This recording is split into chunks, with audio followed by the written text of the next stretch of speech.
I don't know if it's going. How do we know? Is it going? That's I why I think asked it's. you to give me the link. It's going. It's going. Say hi to my cat. Transitioning to video. Bam! Welcome to BrotoGP live. Broto live, bitches. It actually works. It actually works. Just Technology. like drinking wine out of your bong. I hear the feedback. I hear hear the the- feedback from the actual live, from the live side. In my Right. We are so pro. What's up, guys? Oh man! All right, teething problems already, but whatever. So this is episode 82 of BrotoGP. We have no idea what the fuck we're doing, but we are streaming live on YouTube, and Fuck it it, looks we'll do it like live. we're fucking doing it live. It looks like we already got some shit. Ryan Ringstad already said, "Fuck, these guys are as slow as Sam Lowe's." Come on, we're not that Brutal. One guy on the comments was like, "You guys gotta lay off Sam Lowe's. He beat Tony Elias any day." And That I'm was like, probably Sam coming up in the that was thread. probably Sam Lowe's saying that. I already have a request for the hair at 9:01. At 9:01. Oh, shit. Should we? You gotta hold that. No. All right. No. No. We're holding Give off. them what they We're want. holding They're off. gonna just disappear. All they want is the hair. All they want is the hair already. All right, everyone. So I am Rob. If you didn't already notice, it's Now you can put a face to the name if you haven't looked at my Instagram previously. This is the Rossi finger shirt, and I apologize if you do not own one. Over here I don't even have one. Over here to this side is Kevin. Of course. Say something, Kevin. And George. That's George. George does have eyeballs. They're just so black you can't actually see them on camera. He's like an abyss of you can't. You take a picture of him, it's like taking a picture of a black hole. You can only see the event horizon of his body. You can't actually witness him. Is that a cat horizon? Is that what that is? It is in a cat horizon, right? There we go. All right, in the other corner is Everett. Am I in a corner or am I at the bottom? You're in the bottom corner. Bottom bitch. Yeah. Oh, is that the bottom? With the most exclusive of all Bro GP shirts. Yes, that is true. So actually, how many of those got made? Is it just one? Dose. Oh, Straight two. dose. Two. It was Kev's birthday present. Yep. Oh man! All right, Jan Urbanski would like to see every cat, but I don't think that's going to happen just yet. No, you gotta pay Yeah. That's We'll saunter them that's in. BrotoGP After Dark right there. Yeah, That's right. Many cats. That is Kev- many cats. Kev already experimented with walking around the house, and that may happen one of these days. Did we actually publish that? Like, can people watch that? Can people watch? Oh no, I set it to private. Testing shenanigans. Yeah. Yeah, based on the hat exactly. that you were wearing, I set it to private. So you know. Why you hating on Patagonia, man? Why can't I wear? Right. What do I got? I got the rainbow trout. Why you mad? Exactly. Oh So here man. we are, live. Yeah, we're doing it. So this is of course our first episode. Let's kick things off with the sponsor appreciation, right? So as you can see, wait, which side do I have to move to? We are sponsored by Riders Law. Riders Law, they are California motorcycle accident injury lawyers. They take care of us, and they will take care of you if you need any legal help, especially if you're in the state of California. If you get into a motorcycle accident, if you do like one of these, or Look one at that of, sneak peek or of one Rob's of those. Yeah, was there a sneak peek in there? Yeah, if you need any legal help, if you're in the state of California, give Cy and lawyer Rob a call. Check out Riders Law. Now you know how to spell it, too. Riders Law with a Z, right? Anybody who could not figure out there was a Z in there, and they've been going to the wrong website. The whole fucking time. That'd be pretty terrible, but you know they need help, especially if they've been going to the wrong website the whole time.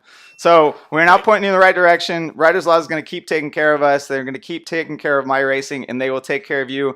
And there is more discussion about the Zuma, Kev. Ooh, I didn't even tell you about this. Your views interest me. I would like to subscribe to your newsletter. There was some discussion about what you would be required to do with said Zuma if it appeared sometime in the summer.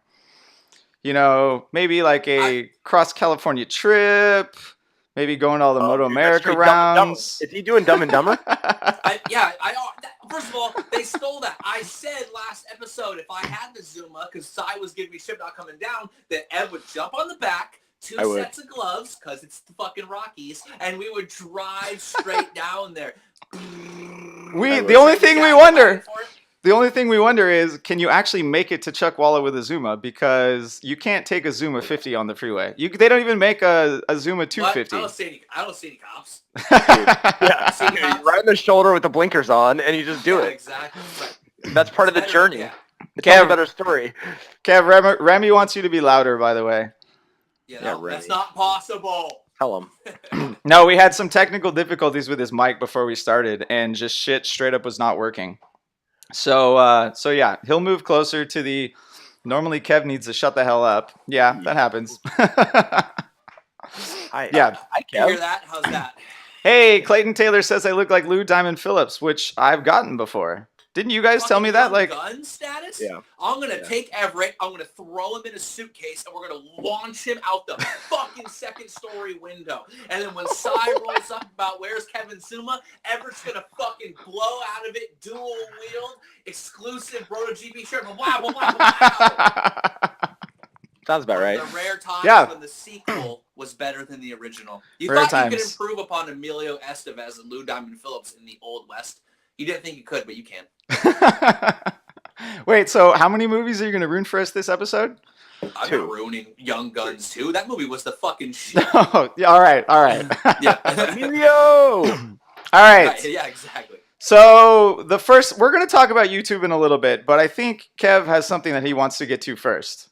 Look, all you assholes want to hear about Project Catfish. When's it going to go down? How's it working? What's it with Veronica? Have y'all bitches seen his fucking Instagram? Those assholes bought a fucking goat. Go tell me something. Who are you going to believe? Me or your lying eyes? How is it not a lamb? I thought it was a fucking lamb. What's the difference? What it is serious? the personification No, I have no idea. of the greatest rebound there ever has been in history. Fucking Remy just texted me. That fucking dude just texted me. He's not getting me on the chat. I'm going to text. Yeah, he get me on the chat. He wants in, right? Send me the link. Damn, you ruined my train of thought too. I'm just saying, like, those dudes bought a goat or a lamb or what the fuck ever. What they bought was a non-pet farm animal, started an Instagram page for it, named it Billy Redding. So Kiara is in on the fact that their goat now has his last name or their damn lamb, it. what the fuck ever. Wait, is it their goat or his goat? Bro, it's their goat. It's their love goat. It's their love lamb, right? I mean, it's Love their lamb. and they on the lamb. It's just, I mean, I have no idea whether this. I think I might have bit off a little more than I could chew. You know what I mean? Like, I took a big ass hunk of that catfish, and it was not big. You know what I mean? Like, what in the fuck is going on? That's the worst rebound I've ever seen. Like, they both broke up with people and instantly fell, like, wholeheartedly in love. Like, I just feel that's one unexpected pregnancy away from disaster. Oh my God. Have we seen one of those in MotoGP before? An unexpected pregnancy? Bro, she's like would not 3 know about arguments away from living in a trailer and collecting fucking Aprilia garnished wages for her fucking child support. I mean, what is going on with that? Someone told me that a lamb is the Welsh version of a condom. Yeah. What? I don't know what that means. Who are you talking to? Also, So, you weren't anyway. ready for the GOAT title of Rob's sex tape. I had to approve Right. title of Rob's sex tape from fucking YouTube comments. Like, God damn it. Right. You weren't ready for the go. Anyways, lamb or not, you know, it's just like, I don't think that my greatest endeavor, I mean, I'm pretty dope. Don't get me wrong. My greatness is only surpassed by my humbleness. And if I'm gonna catfish a dude, I will catfish a dude. But I don't know, man. I have no idea. That might be a lost cause, straight up. I feel like we should just get Veronica on, like Photoshop a face on you, do some filtering, and see if we can go for it. Right, a couple Snapchat filters, just swipe to the side a little bit so I get that like pretty one with the flowers over my hair and just like bat my eyes. Same one that made my 3-year-old look like she was 15. Yeah, that one. Yeah, that's not good. That's not good. Nope. Dad problems. Yeah. Right. I got guns. But you live in California. What are you talking about? I got guns, bitch. Up in That's the okay. attic right now. Boom! Right up above me. That's okay. I got a shotgun right there. I got the H&K over here. You've been hanging out with Carl too much. Yeah, exactly. We got Carl. He has all the guns. He has all the guns, all the grenades. He's Right. probably buying a tank as we speak. I think he has those He has a gold-plated grenade Desert field Eagles. at his house. What? Yeah, he does. Yeah. He doesn't have enough room. He needs to talk, bro. store them in a field. Store them in a field. All right, so let's move on. Motorcycle racing, professional Grand Prix motorcycle racing. Yeah, before we move on to motorcycle racing, let's explain the YouTube thing a whole little bit. Wait, a whole H. little bit. Yeah, I got distracted by this this comment over here. I don't know what that means. You can't read that thing, Rob. Just ignore it for a No. minute. All right, sorry. Got We gotta distracted. get off the ground floor. ADHD, go away. Yeah, so the whole point of YouTube is to make my life easier so I don't have to fucking edit shit. No, that's really the number 2 point. The number 1 point That's a dope is side effect. yeah. The number 1 point is fan interaction. Obviously, we're watching the comments right now. We feel like if we do this, we will be the only ones in the professional road racing segment that is doing something live, that is bringing you an event on YouTube, because we want to build the BrotoGP brand. We want to seem more legit. We want to get more people listening. Like, last year or the year before last, we had like 4,000 listens on one episode. This year, it was a tiny bit lower. We built up throughout the season, but we want more. Like, the Facebook and the Instagram following is huge, but we want people listening to the content, watching it. So that's all we're doing. We're giving you more. We've talked about it too throughout the year, and we didn't have the medium to do it, is to be able to do exactly this format during a live race and broadcast and talk and basically commentary during the race. Now, whether you want to do that or not, but Yeah, exactly. always was a fun idea. So, and the nice thing is too. It's just obviously the next step. It's it's the next evolution, if you will. We have not hit peak Broto yet. No, we have not. Right, but now we've got Broto shirts all up in your shit all the time. There's cats at any given moment. Look at this little guy. For real. I wouldn't call your cat little. I wouldn't call your cat little. This is a little guy. But for reals, Kev always holding the this pussy. is just the next, obviously, idea. And more fan interaction. I've said it a million times. To that one guy who gave me shit about my New Year's post about thanks for having so much fun with everyone. Am I going soft on everyone? Like, dickhead. No, I'm not going soft. I'm drinking my wine out of a bong, asshole. But in the meantime, it's just more fun to get everyone involved and have a different avenue for it to be shown. And if you want to listen at work or on your iTunes, your SoundCloud or whatever, it's all going to be the same. Rob's just going to rip that audio file from it, upload it, and it's going to be basically, and this is how we recorded before. It was just a solid bro down. Rob cut the end and cut the beginning and said, there you go. So, I mean, if you want to go to sleep and cure your insomnia, you can listen to the Paddock Pass all you want. But if you want to stay up late on a Tuesday night and get fucking hammered, Join in. Welcome to the party. welcome. Jana Urbanski wants motherfucking Patreon, and I started one, but I didn't tell you guys about it because we didn't know what the fuck to offer for Patreon, right? I was gonna click the any donation on there, but we wanted to bring you something, right? We wanted to if you gave $20-$30 or whatever, we'd throw you a hat. We wanted to record extra episodes that we wanted to record extra episodes. What did you just think about? What happened No, there? I just fucking watching Think that. about Kev dick pics for the Patreon, because we were talking about that. I gotta stop looking at the comments while I'm recording this shit. It's very distracting. Stop doing it. Right. So the problem Don't do with Patreon before we start actual racing is like do we want to make a bunch of swag or just want to make hella funny memes all the time? That's what I want to do. I want to bro down with me. Yeah, exactly. Kev has his skills. Kev has his skills in memes for sure. And I don't know. We will do the Patreon eventually, but right now we're doing YouTube. We're gonna get you more content, exactly what you like. We'll do the Patreon eventually. We'll do more fucking stickers. We'll make some stuff. Someone's here from Dubai. Stop saying my last name. Rob, stop reading that. But what you're saying From is Dubai. So hold on. So Rob, what you're saying is Salam alaikum, motherfucker. Rob, what you're saying is if the content is good, the money will come. I think so. If you build it, they will come. So That's you're saying World Superbike could just easily take a page out of our playbook? By the beginning of the season, we will probably have more live watches than the World Superbike race for sure. Yeah, Well, that's no, gonna no, happen. because they tricked everyone into resubscribing this year. But yeah, Oh, those fuck! It doesn't mean you have to watch it, but yeah, those fuckers got me too. Piece of shit. All right, so let's move on to racing. It's still winter. We don't have all that much to talk about. Kev asked for quite a bit of listener questions. We're gonna get a bunch of them over here as well, and I'm gonna stop reading them while I'm talking to you fuckers. And really quickly, I just want to calm your fears, guys. We're live. We can't just stop if we have to go to the bathroom because, like we could, Rob would cut it out because we're live. So just in case, because I'm thinking, right? Can't leave go to the bathroom if you got a piss jug. Kev, that's a lie though. You know how I know that? Because my dick would never fit in that. well, yeah. But yesterday, you did just pick that camera up and went in the bathroom, and we saw your bathroom. So My bathroom is dope. It has styrofoam walls. If we have to come to that, I mean, what are you gonna do for number 2? I feel like he can hold number 2 for like an hour, but if I gotta grow a tail live on YouTube, I'm gonna grow a tail. Popping a turtle. It happens, Yeah, man. exactly. Kev, we already discussed this. We should not cross the streams. All right, leave the live stream and the piss stream alone, separate. Yeah, exactly. Don't cross the stream. The title of Rob's sex tape too. Johnny Ray themed bathroom, wasn't it?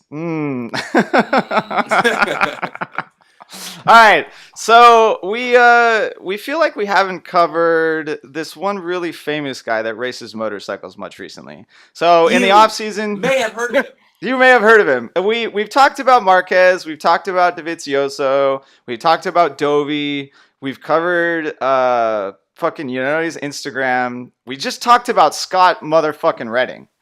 We've spent a lot of time. Like, Redding needs to come on this show because we have given Redding more coverage and more social media engagement than like any site by far. The amount of time we've spent talking about Redding's personal life is borderline stalkerish. Yeah, it's pretty close. I mean, the only person that we might have given more coverage, even though he might deserve it a little bit less, is Tito Rabat. Yeah.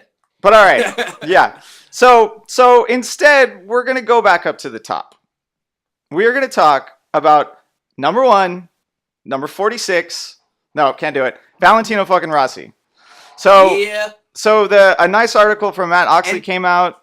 To that one guy who, when I post that our podcasts are up and I use a Rossi picture, and he says, why do you use a Rossi picture? Because you get more engagement? Yes, asshole. That's exactly why. So our first live fucking show, we're spend a little time talking about the guy who fucking basically is the sport. So if you have a problem with that, sit, spin, and shut the fuck up. But all right, so before we get into the Oxley interview with his crew chief Galbacera, before we talk about the technical stuff, let's just do the one burning question that comes up every single time we talk about Rossi: can he win again? Can he win what again, Rob? Win what? Yeah. All right. Well, let's start with the first one then.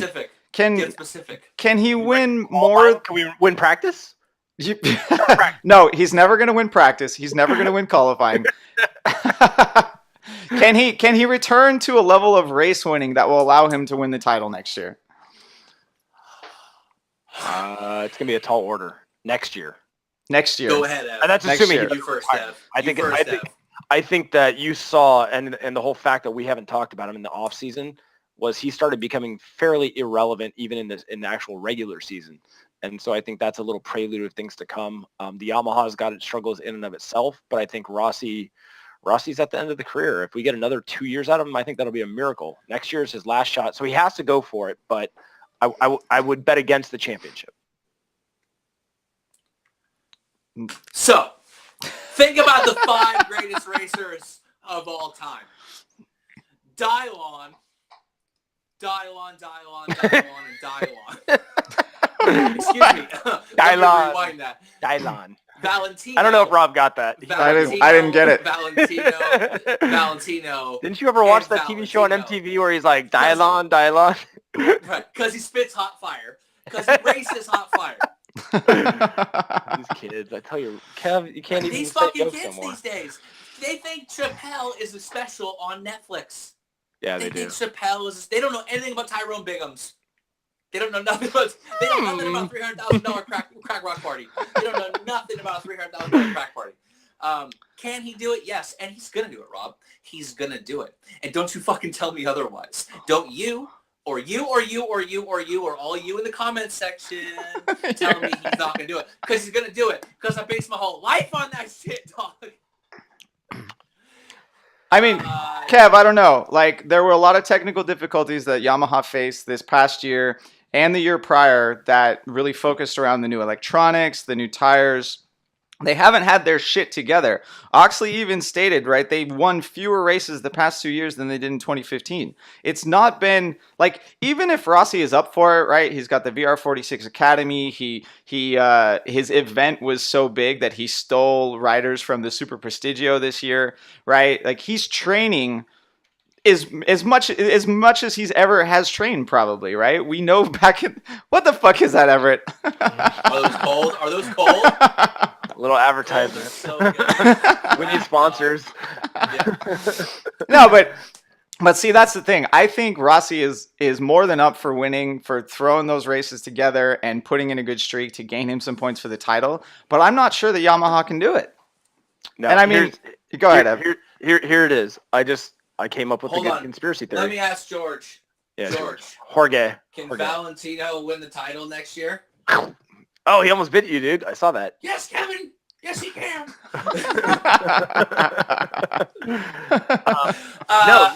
No, hold on, Kev. Look, here's the thing. Hold on. Mark, and Everett has successfully called it. Mark Marquez won this year, but what he do? He won this year with flex off. We had a flex off.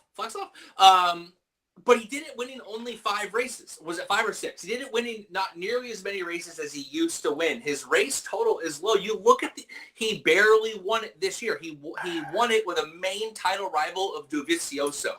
And while some people could say it should have been closer if HRC didn't have an engine blow, that's on that team, on the manufacturer. The reality is that it should have been even closer than it was if it wasn't for Alicia Spargo taking out Dovizioso at 1. So he's winning against, I love Dovi, but it's not like Dovi is this a long-term, just, mammoth alien. He had the year of his life this year, and he pushed Ducati and Andrea Dovizioso pushed Marc Marquez so hard to the breaking point that he skipped Super Prestigio, the fucking event made for him. Like, literally tailor-made. That's a whole different. That's a whole different conspiracy theory. But my point being, he didn't want to lose to an AMA or a Muto America racer, but that's a different one. Right. You want to get his ass handed to him by JD motherfucking Bizzle, but who we have on our podcast right now. Exactly. So all I'm saying is Marc Marquez is winning, but he's not winning in the same vein that your Duhan was winning when he was racking off titles. But that's because there was no other bikes on the grid back then. Hold on. Okay. Or that Valentino was winning when he was originally on Honda and then on Yamaha. So Marc Marquez, to his credit, he's an amazing racer, but he's squeaking out titles. His last 2 have not been ones that were these dominant title wins. Yes, he's done amazing things. Yes, he has saves like you can't believe, but he's 1 or 2 bad races away from not winning the title. So can Valentino put something together to make the final run? Yeah, I think he can. Will he? I don't know, but I think it's absolutely plausible that he can. What the fuck are you laughing at? No. And here's my conspiracy theory. So that's a great segue into my conspiracy theory, Kev. Is yes. The shift in the middle of the season for Vinales and even Rossi was the change in the tires. So in theory, if the politics and the people obviously controlling all this want to give an advantage to Rossi, all they have to do is build the tires to suit him and his style and keep adjusting them, and over time he will be there. So I think that's really what you're going to see next year. And if you see him doing poorly and then they make changes to the tires and he does better, then you're going to really, it's going to be pretty blatant. I mean, that was supposed to be the benefit of the tire change, right? Like Rossi was one of the main proponents in the beginning when they were talking about changing back to the tire. Vinales, like a lot of riders weren't necessarily against it, but then they changed it, and it's not like it fixed all of Yamaha's issues, right? They're only making subtle changes. Michelin isn't going that far, and I'd be very shocked if they did that next year. Dude, they pulled the tire that Vinales did all that testing on. And then he was nowhere. He did, but a lot of his nowhere performances also coincided with bad weather, like terrible heat, rear New grip girlfriend. problems, the new New yeah, the new dog. girlfriend, right?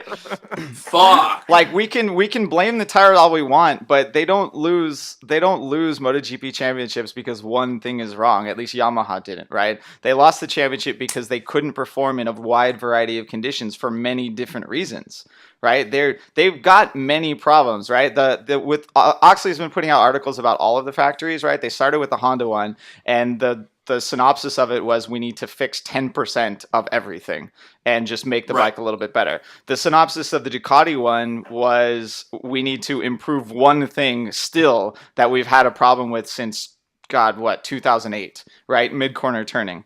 And then Right. the Yamaha one was we suck with the electronics and our rear grip is terrible, right? And Well, we went the actually, wrong direction. Ducati's was more that their tire would taper off after halfway through the race. They've now solved that. That I think And is that's big the difference. problem that the Yamaha's having now. And this is a good point to can he win, because we've talked about this, like the poaching of people. So this article goes into this too, and Yamaha basically openly states it, like Ducati's been working with Magneti Morelli forever. Honda just straight like headhunted and poached someone from that factory from the electronics department, and now there's just no one left for Yamaha to poach. But all that really takes is, I mean, if a huge portion of handling the Honda beast and keeping that thing just enough control that Marc Marquez can ride the way he does, that's one stolen dude from Honda away from a championship. It's crazy that it's gotten this specialized when it comes to this stuff. Okay, that so- these guys are openly saying this. So Rob, you know the drill, right? In production racing, which this is prototype racing, but when you take a piece of the playbook of production racing and get a spec ECU, you now consolidate and confine the rules. So the person who has the most money can exploit those rules. And that's exactly what Honda did again. And that's exactly what Kev's saying. So I think if you had a training class that everyone went to and everyone was on the same page with, the same level of technicians, that'd be a different story. But Send them to DeVry, motherfuckers. Straight to DeVry. I mean, ITT Tech. it's so obvious. Yeah, exactly. But for example, what is a different factory? What were they using besides Magneti Morelli before? Let's just say it was Motec or some random thing that Suzuki used, and they said, "Oh, Motec's going to Mitsubishi. Yeah. They were on then Mitsubishi. Suzuki would yeah. have an elevated advantage as well, but then the person with the most money would go steal those resources, right? So it's unfortunately the byproduct of when you add a production element. Yeah, so we removed there were likely a bunch of software technicians or engineers that could use the Mitsubishi system, and then some ones at Honda that could write their. I think they used a Denso system that they made in house, and then and then Yamaha and Ducati were on Magneti Morelli, but and then Yamaha had their own software. That is going to take time. Right, because we got rid of all of that expertise. It's no longer really that valid anymore. The people that were A group got bumped down to B group because they because the software changed. But give it a few more years, right, and that knowledge will propagate throughout the entire paddock. Whereas before, when it was factory software, factory hardware, they could just stay at their jobs and not teach anyone, and there was nothing that anyone else could do, right? There was absolutely no place to learn. At least now the software is exactly the same, the hardware is exactly the same, and there's no secrets, right? Honda can't write their own shit. Well, there's still secrets in their IMU, right? Which they're probably in the salad cheating in. box. Yes, Yeah. in the salad box. Same problem that plagued the tire decision, right? Back when you had Michelin and Bridgestone, and you had kind of a third in Dunlop. Unfortunately, it's the same problem, right? So you can't run away from it. The person with the most money can dominate the development, and that's what. But you had two in Bridgestone and Michelin still constantly going against and escalating. Dunlop was that third way off. When you went to a single, there's no point in investing in more. It's just that they're going to give preferential treatment to certain teams, in my opinion. Yeah, I mean, well, but that happened with the tires until they kind of removed as much preferential treatment as possible. Well, That's not happening with the electronics now, though. Go ahead, But Kev. what was interesting that we saw is that, in that article we talked about too, is that they were having issues with tire life, and they made some chassis adjustments to it. But you looked at what Ducati and Honda did was primarily continue to work on electronics. I mean that article and his crew chief basically proves Znac's peak frame comment from a number of months ago. I mean, it does, is that they fucking they went down the wrong rabbit hole, and now they're behind the 8-ball on the electronics. But as Rob said, you could only be behind the 8-ball so far. You can only be so many strikes down because it's not secret. It's not proprietary to one company. Yeah, it's fair. It's right. Ish, right? It's fair-ish. Well, and so no, over time it should level out because there's this one person, right? Allegedly, that's the guru, and in theory, more and more people should start investing their time and energy and money to learn and train on it. So over time, it should get better, and there should get more people, or the person at the disadvantage, just say Yamaha, can go train somebody or hire somebody, and then or hire 10 people or 50 people, right? It's all money, and that's where when you confine things more, it actually makes it more expensive. And a different level of arms race because now you've got a box you have to play in versus it's pro. A box you have to play in titled Rob Sex Tape. I'm cool with that one. Yeah. Box played with that, right? You don't say it. I'm trying to play in that box, dog. Salad box. Rob's trying to toss that salad box. Damn, Rob, you nasty. Rob's all oh man, it's all over the place now. No, I mean it's titled Rob Sex Tape. It's always going to be a money battle. I mean, I feel like that's one of the main reasons why KTM has been able to come into the series, throw that Red Bull money around, and do something surprising, right? They put their money where their mouth was and produce some results, right? Well, but think of any other factory that came into MotoGP and were they able to get this far this fast? Like, I'm still not on the... First of all, the fact that you even said that pisses me off. I'm still not... Time for me to eat a Reese's Pieces and enjoy some chocolate. Ev, go ahead and enjoy your chocolate around your peanut butter center while I school Rob on how shit goes down. Did any other factory come in? Bitch, Ducati won a race in their first season, and they podiumed in like their third race. In what, 2004? Yes, to what year? Trace. 2003. Trace. Okay. Yep. Long time ago. Before yes. we had massive software involvement in the entire series. Right. And what was your point, Kev? Go ahead. Sorry. Just to prove you wrong. Prove you wrong. Yeah, you got me. Exactly. You got me there. Yeah. I'm still not on the Trellis, the orange Trellis KTM factory hype train, right? I'm not necessarily stoked on what they've been able to do, and I don't think they're going to be able to go that far, right? Everyone thinks they're like fucking Bitcoin. They're going to end up at $30,000 a share. I don't think they're going to go that far. But that's what's really in the salad box. They're fucking mining Bitcoin lap per lap, right? I mean, blockchain up the ass.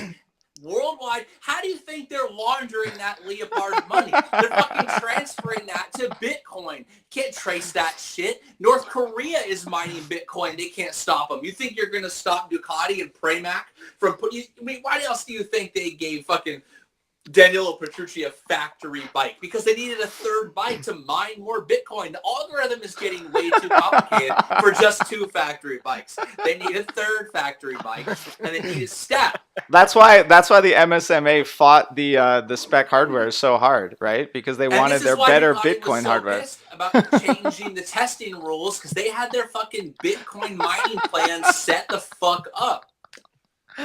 Oh man! All right, you're ridiculous.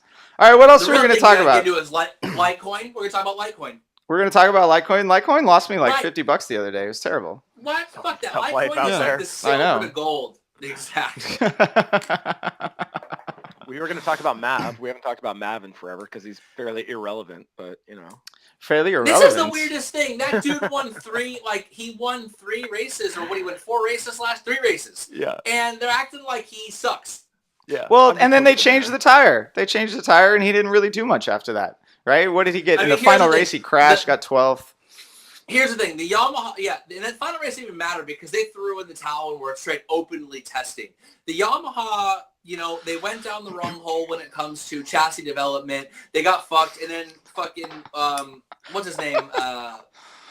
Wilkenberg. What the hell's that guy's name? Mav's crew chief. Crazy name. But he sort of openly admitted that once they changed the bad results, they had some rider, confidence issues. Yamaha, we're talking about a disaster of a season where they still won multiple races and had a ton of podiums. They're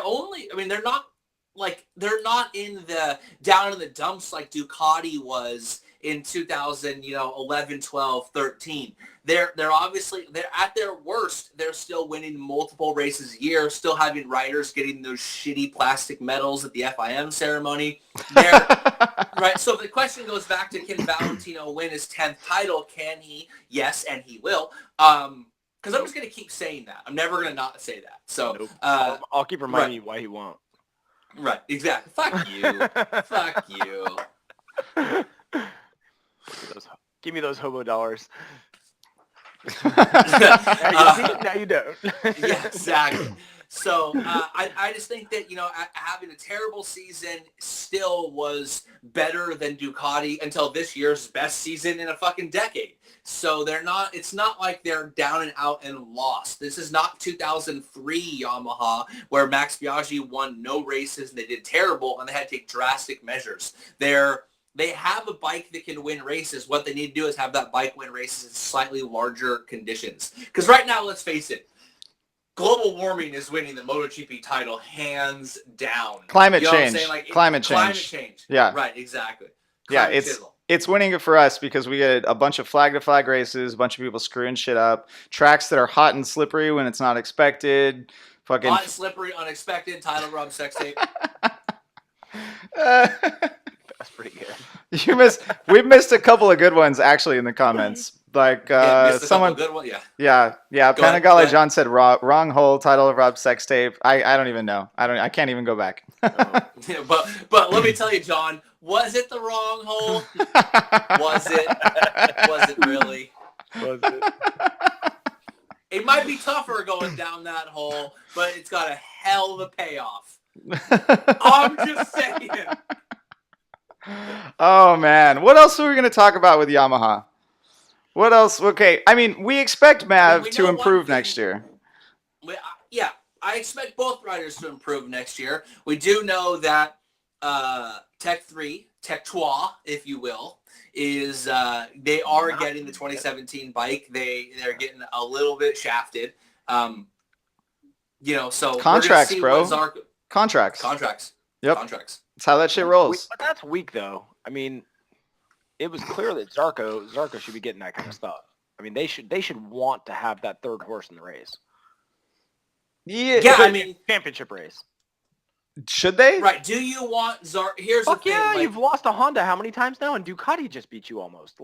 2 times. Well, Ducati did beat them. I mean, Ducati overall, Dovizioso was ahead of him. I mean, they lost. Dovi himself won more races than Yamaha combined. But Honda is showing us, HRC is showing us, though, that you can work quite well with only one good horse in the race, right? You don't necessarily, even Ducati, right? You don't necessarily want 2 people fighting for the title at the same time to take points off of each other. In title battles that are as close as the last year, that can ruin your title. Yeah. In the parity of the current climate, you got so many racers. Maybe you put your best foot forward. I mean, and that's what we're talking about. We just said we expect Rossi to improve. We expect different if both Yamaha riders were winning a lot of races, but neither are. Yeah. Yeah, but I mean, the question is, does Zarco want? I mean, I know Cal bitches about everything, but does Zarco want to sort of be, because what is a satellite rider with a factory rider really? He's sort of a test mule. You know what I mean? He's factory in name. Yeah, he has factory bike, but he isn't. He's not the star of the show, so to speak. This is I'm using it like Cal, right? Cal has a HRC contract, and he rides a factory bike. But all he does is complain about how he's constantly throwing new parts because he's a glorified tester for those guys. That's right. To figure out what works and what doesn't so they can give it to the A guys. And whether Zarco wants to be that guy or whether he just wants to put, fucking 2 soft rubbers on it and jam it home. I would rather be in Zarco's position than Cal's position, right? We've seen previously, especially with HRC, how bad the Honda test rider position can go. Like even this year, he was getting thrown parts, and then 3 races later, he started bitching about how he couldn't perfect his race setup because he constantly had to work on testing parts. Yeah, it's. I mean, Yeah, exactly. but If he had these goat Shut cat up. socks, Right. he'd be blameless. Find some more talent. Quit bitching.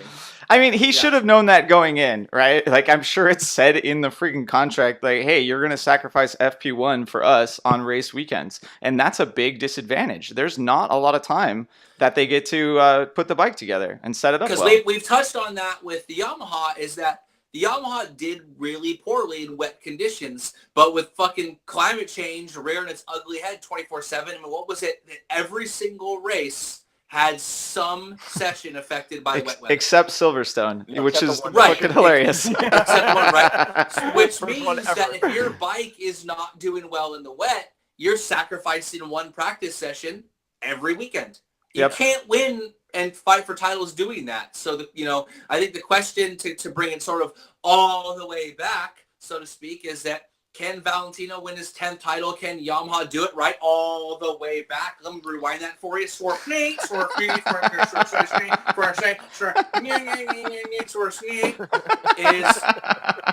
if they can make that thing work in the wet, title of Rob Sextape, then yes, he can win the title. Then he can win the title.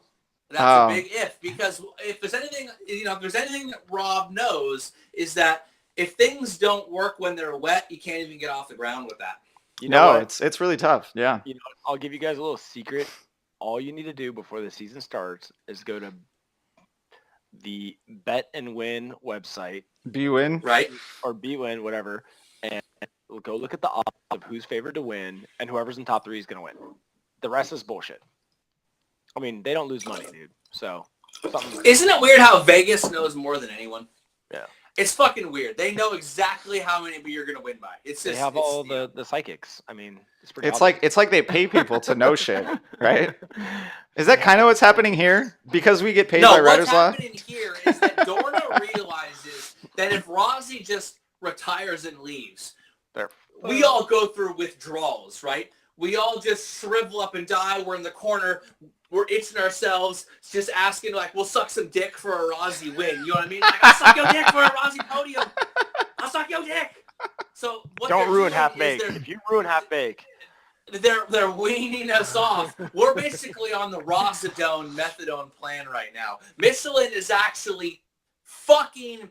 The conspiracy is that Michelin is slowly fucking with the Yamaha to wean us slowly off the idea that Rossi's the best and he's the guy that's going to win all the time, because there's no way the series can handle it. You fucking go cold turkey. We're breaking into people's houses, bitch, and we're stealing any Rossi memorabilia we can find because we need that win. We're itching for it. You know what I'm saying? I got fucking like track marks going right now for a Rossi win. They're starting already. It's still January. But if they wean us off, yeah, exactly. If they wean us off, we got a clean needle exchange. We're all good. I mean, because you're 2 steps away from fucking sucking dick for a Rossi win. And not there's anything wrong with that. But and here's the worst part. There is no real personality to replace him still. That hasn't evolved or matured. Who would that even be? Kev is trying. Kev is trying to get personalities to come through. He's promoting their Instagrams as hard as he can. No, right, for fucking nothing in return. But you need someone who's a race winner, a championship contender, and that's got the charisma and people just rally around. I mean, there's nobody. Who is it? George? Who the fuck cares about George, right? Marquez? Right. Marquez is so, What, that like, is such bullshit. What, like, dude stuck in the 90s convinced him to dye his hair like that? Like, who told him that still living in 1997, dude, one streak with some manic panic hot topic purchased red dye that's going to last 2 fucking days before it turns, like, faded pink? Like, who is giving him his advice? I swear to God, if we go all the way back, like, 2 years to BrotoGP, I will make that guy a star. He'll be the Ric Flair of fucking MotoGP. I need like 2 months with Jorge. whoever is giving him his advice right now is insane. He dyes his hair pink, it fucking red. It fades to pink. Then he just leaves the blonde streak and he goes and plays volleyball with a bunch of dudes in his offseason. So come on, man. So these guys are all saying the same person I was thinking, which is Franco Morbidelli. And I think the whole idea there is he's got kind of the charisma and flair of kind of being from two nationalities, Brazilian, Italian. I think there's a certain humbleness that he exudes, but he still has that personality. He flashes smiles, looks natural and genuine and all that stuff. But the issue is he's got to be a contender. He cannot be relegated to mid-pack satellite bullshit. He's got to get up front fast. But he's already there. He's a race winner. MotoGP, he has to be there. He's a champion. He's a race winner.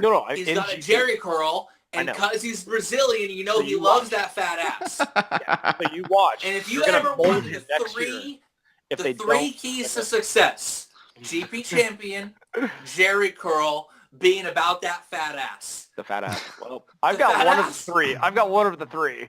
Yeah. Kev, he needs help with one thing. He's a little quiet. Well, two things, and he's riding the fucking Honda next year. But that's okay. Rossi's not loud. He's just, does his little waves and cute shit, and he's got all this like little fucking knick-knacky shit with the turtle on his bike and his bulldog, and he doesn't. But he's got personality. He's not loud though. That's the key. What he is fucking real. And the problem is, the real question is, who's the most real dude on the grid? It was Simoncelli. It was Simoncelli, motherfuckers. Y'all see that? Yeah. Wait, what? No, get it. That's Simoncelli tattoo on the back of my arm. Yeah, it's. And you gotta flex while you do it upside down or something. Hit that tricep shot. The question is, who's the most real? Because it ain't Marquez. That dude's manufactured as fuck. No. But Alex Marquez, that guy's manufactured as fuck. But he as a human being will be real, but they do need to manufacture his stardom, right? So they do need to get him top 5 consistently onto a factory ride ASAP, all the things, or he will fizzle out. The next thing will come up. Yeah, I can't disagree with you right there. I mean, the person that kind of fits that same mold, just minus the results, is Petrucci at the moment, right? No. Super humble. What? How not? No, I know. No, but he's missed the boat. I totally agree. But people haven't had enough time to learn about him on the way up through the ranks, to get that fanfare, right? That's true. There were no ranks. There's got to be the evolution has to occur for you to watch and see them progress. Yeah. So the vaunted ranks of European superstock. As a police officer. Right. Kev loves the Italian police officers. Morbidelli has we all love that charisma level, and he has something there. This, he's everyone loves an Italian. Everyone loves Brazilians. He's a champion. He's just stuck on a bike that I'm not convinced is going to be the one to take him there. And that's true. I mean, look at, to Ev's comment about the guy's got to be real, but you have to manufacture their rise. Valentino's a perfect example. How did he come into the series? He came in on a full factory team with a major outside the industry sponsor, but not technically the Repsol team.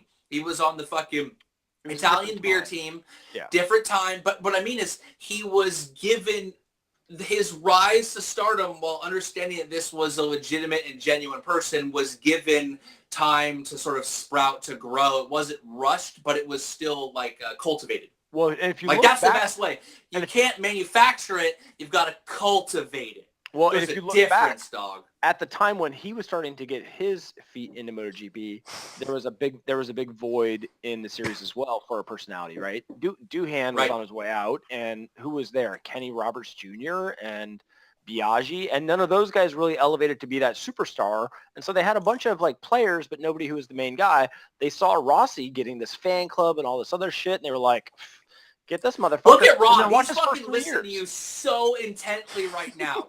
You're like a professor, and he's taking notes. I see you, Rob. I see you. Let's see that hair, Rob. You want it already. Yeah.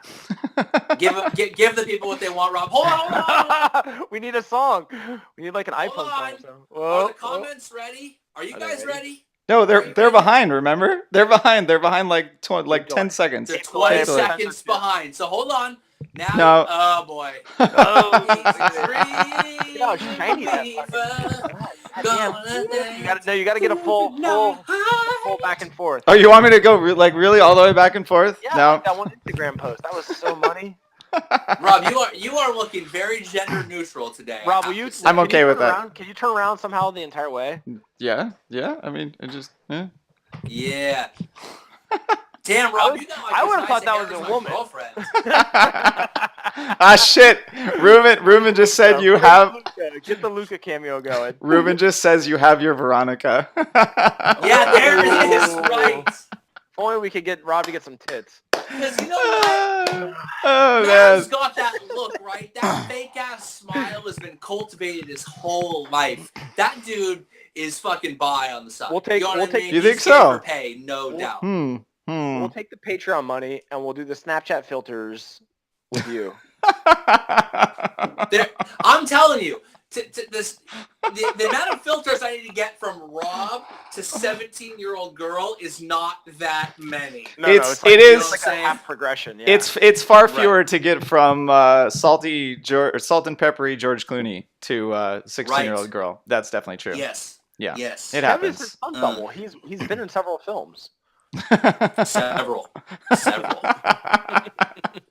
They shall not be named. All right. It's been. I can't believe that just happened. That was great. Thanks, Rob. You're a good sport, man. Why is Kev? Why are you just holding a phone case? Because he took his phone. You want to know the real answer to Is it- why? Is it because you broke the tripod?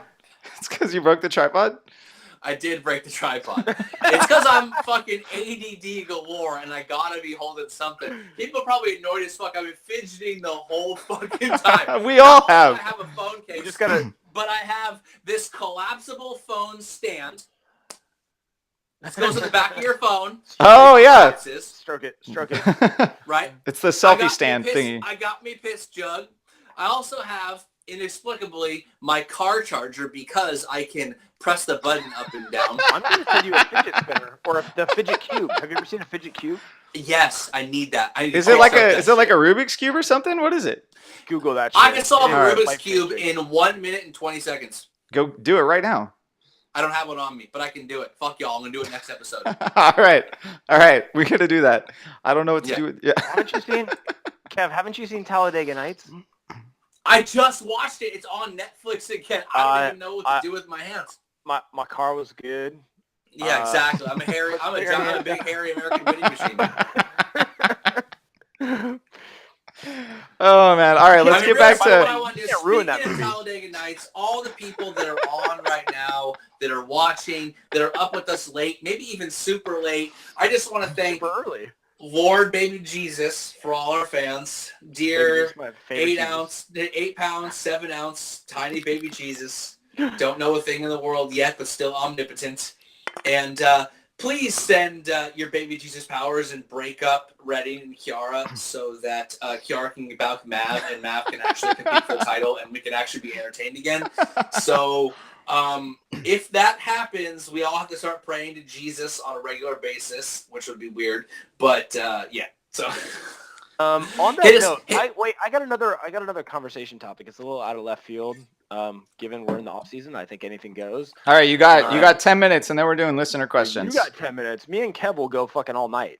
Dude, you I can't got stop me. I got the Me button. and Kev will go all night. Title of my sex tape, motherfuckers. Just kidding. It's like 68 seconds. That's my record. My question is, what have we been missing out with Scott Redding the whole time before Kiara? Because that dude looks like he raged. He must have plowed a lot of pussy. Yeah, Scott Redding on the DL was crushing. Yeah. But I think he was just ready to go because he was like if you ever saw the what's that David Duchovny show, the one that was out where he Californication? Yeah. Californication, right? Oh, yeah, brilliant. He drowned himself in a sea of pointless pussy. And Yeah. as soon as he gets Kiara, he's instantly in love. And he's so ready to just shout it at the word. And the weird thing is the way he professes his love by shouting and screaming, Dino. Dino! Can you guys flood the comments with Dinos? Just Dino, Dino, Dino, Dino. All the comments, Dino. Rob, update me on that as it comes. All right. He was so ready to just like be in love, which means he wasn't his sordid past is not as sordid as Yannone's, because Yannone's is full. He is fully down with the lifestyle. He lives the Yannone lifestyle, right? Redding wasn't. They're doing it now. Redding They're doing it now. Yeah, there you go. There you go. Keep it going. Don't stop. Keep Scott it going. Redding is Chav-tastic. Chav-tastic, right? Chav-tastic. Dino. Redding was just doing it because he could, right? Because he's a motorcycle racer. He's got tats. He's got abs. Like, he could fuck a lot of, chicks, dudes, whatever. But that's what he was wanting. He was wanting to be in love big time. So it wasn't until he fucking found Mrs. Redding that how has it saved in his fucking phone, by the way. I can't even. How fucked is this rebound? Because let me tell you this right now. I don't think she can ever break up with him. Let's go hypothetical. Luca dumps Rob. Okay. Uh-oh. Okay. This is rough. That's not good. Is she going to take the motorcycles? No. Bear with me. Luca dumps Rob. Put those in your name, Rob, by the way. you get on Tinder and you're swiping left like crazy, right? And then you find a chick and like just like you've got like literally a fucking flipping thing on. Didn't you see that thing where the guy has the wheel that touches it and swipes? That's what I'm saying. Yeah. Rob's got his phone. There's a desk fan on top of it with like one of those things that you put on your finger. Like, he has like a little plastic thimble, and it's just spinning, swiping. Yeah. And the first chick that swipes on him too, and he's calling her Mrs. Rob like 3 weeks later, and she's into it. That shit is suspect as fuck, right? Both those people are weird because you can't be calling the chick you just started dating like your wife 2.5 weeks in and buying fucking lambs and dogs and starting Instagram pages together. That's just creepy. It's a little creepy. I mean, you can't break up. It's going to be a movie about like, what are those crazy breakup stalker movies? He's going to stalk her. It's going to be like Swim Fan. Yeah, it's going to be like yeah. Fatal Attraction. Fatal Attraction. Good. That one's considerably better than Swim Fan. The first time they get in a real argument, they're going to have been living this fake. She's going to be like 11, dude. Blood's going to be pouring out of her fucking nose, and the whole fucking building's going to be shaking like crazy because they haven't fought or disagreed like once in 4 months. They're just like, what do you want to do? Let's buy a fucking lamb. Dope. Let's pretend you're my wife. Great. Let's just get drunk and shout Dino all night. Awesome. Like, let's get down to my underwear at your party and let me wear suspenders and underwears and limbo on your Instagram page, Miss Professional Motorcycle Racer. Sure, sounds great. The first time they disagree, she's gonna be like literally slamming doors with her fucking mind, bro. Just dominating. Like, there's a rebound gateway. Right? It's a giant gateway, Stranger Things style. And at some point, that argument is going to fucking maniacally close the gateway. And then they're going to be like, what do we do with this goat? Robinson wants to know what their safe word is, and someone responded, Dino. Dino is both the go word and the safe word. Let me tell you dangerous. Right now. Dangerous. They're hanging out, and she leans over in the back of his ear and she whispers, Dino, and is fucking rocked up. Whoa. But Dino is also the safe word. She's getting a little too frisky in the back end on him. It's a little too soon for that. He's like, Dino. That's Dino. That's a pretty dick of You're getting me more excited. Right. Oh, man. I mean, I could see their relationship going quite well once they both start racing, though, right? Or when did the seasons don't coincide.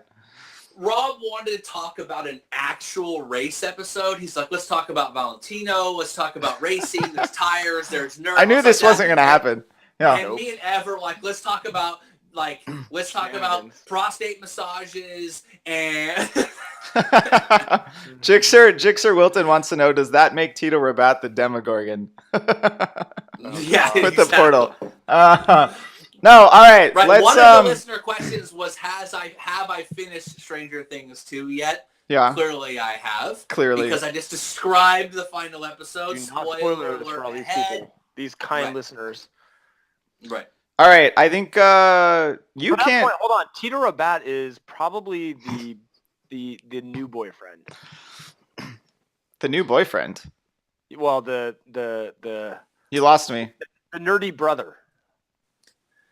Let's get one thing straight. Mm. Tito Rabat ain't ever been anyone's boyfriend.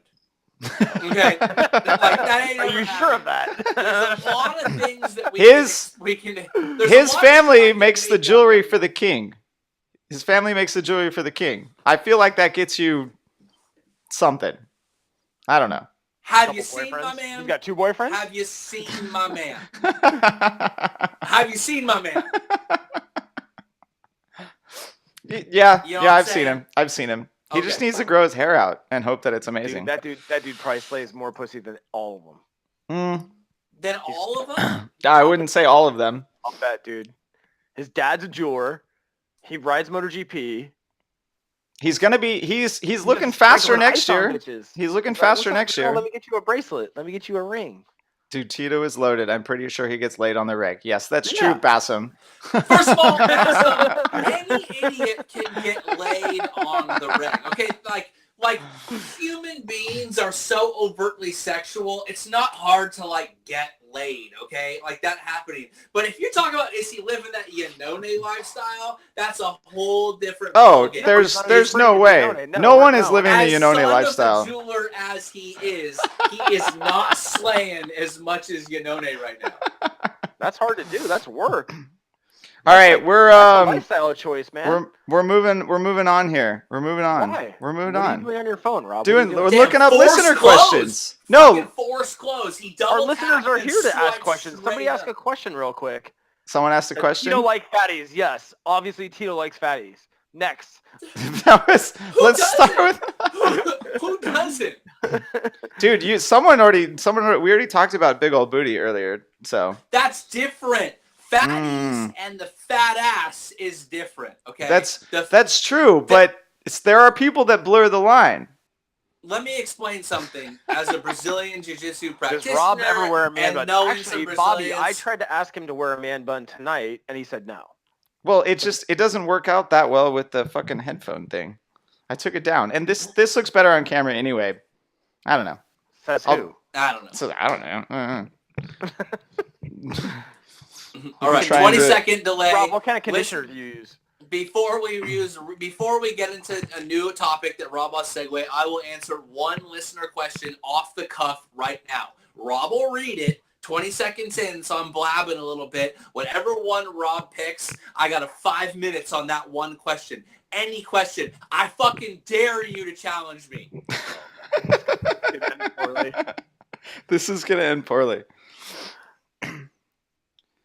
Title of Rob's sex tape. This is where we actually get some air silence. Air silence. No, wait, I'm waiting for a good question here. We need good questions. Send them out. Yeah. Well, they got 30-second latency, so we got to burn the air time while they're putting the questions in when they hear them. Sorry, Alex Right. Kirkwood, we can't talk about World Superbike because no one gives a shit. Yes. Wait, Kevin, tell me what kind of wine you're drinking. I am drinking 3 Wishes. It was $3 at Whole Foods.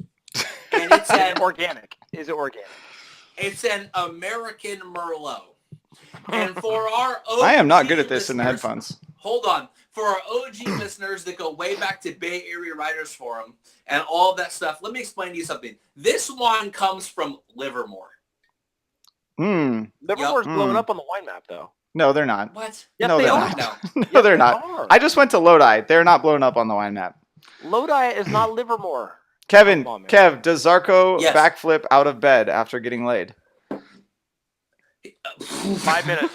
5 minutes. 5 minutes on that? Yes. I mean, here's the 10:03. deal. Yeah. Like, I mean, we have covered Zarko's sexual exploits ad nauseum on our Instagram page, Instagram.com/BrotoGP, or at BrotoGP. Yes, hey girl, he does. Because if there's one thing he does is he fucking rams it home quick and he comes to deliver. Damn, okay. Move it over to the side. There we go. does he backflip out of bed? I mean, if I want to go the whole sordid affair that happens, because Zarco he's a cultured individual. He's a French individual. He's deep.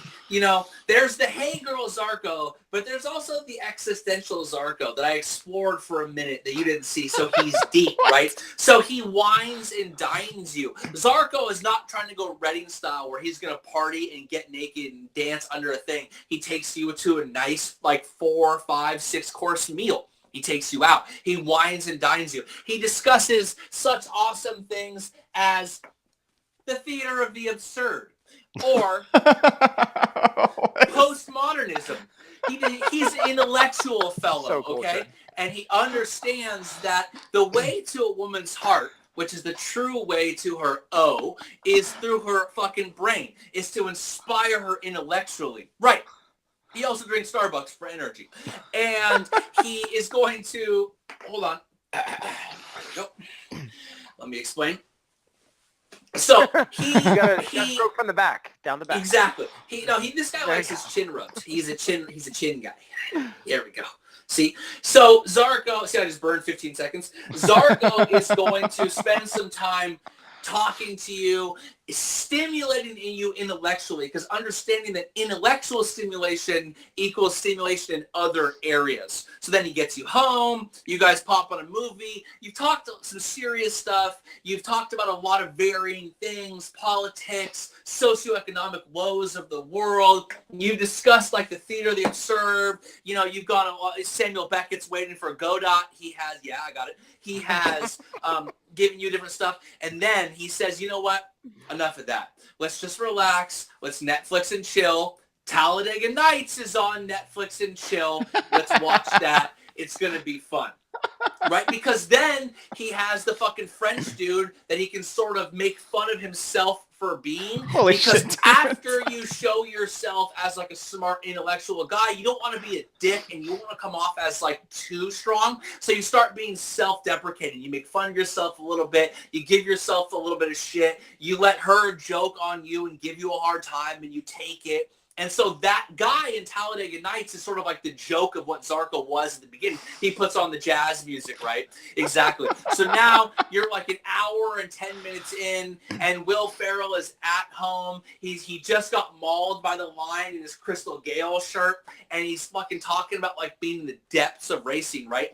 When he was in the depths and shit wasn't going well before it happened, when he crashed to Qatar, he thought he was going to put it all on, but he blew his load too early. He crashed. He kind of let everyone down. He thought he would show everyone what he could do, and then he failed.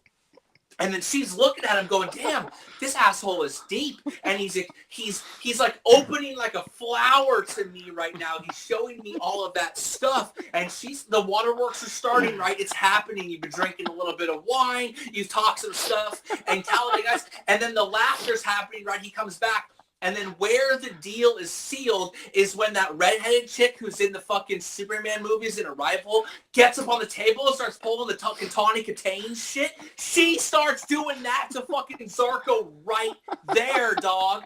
And so he goes, fuck, the plan is going to perfection. My man Kevin told me exactly how to do it. He laid the fucking blueprints out. So he seals the deal right there, right? He uses 3 rubbers, 2 softs and a medium.